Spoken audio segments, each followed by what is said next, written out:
Alrighty, welcome to No Code Nerd episode number 6. This one's for Canva. Now, if you don't know what Canva is, you're probably living under a rock. But I wanted to do an episode on it regardless. If you don't know what Canva is, you're missing out massively.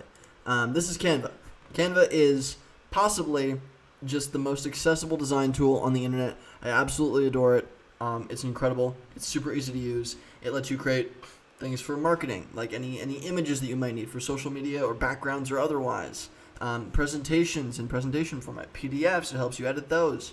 Videos even. They came out with a video product recently. Just about anything design-wise that you want to do, you can do it with Canva. It's incredible. I really don't know any other tools on the market that help you do this kind of stuff. So if you're not able to do it right now, Canva is going to be a huge, huge help to you.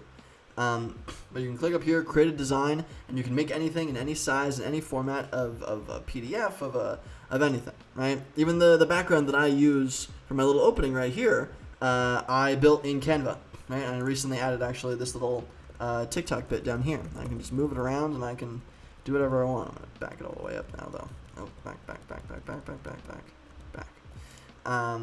So yeah, super accessible. It's free, like forever. There are a few paid tools, and they're really, really awesome. I just don't happen to use them because I don't need them right now. But for everybody out there, highly, highly recommend it. Go give it a shot.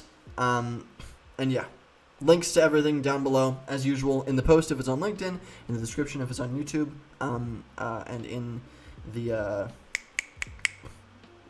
comments or the next tweet on Twitter. Regardless, Canva's great. Go check it out. I'll see you in the next episode.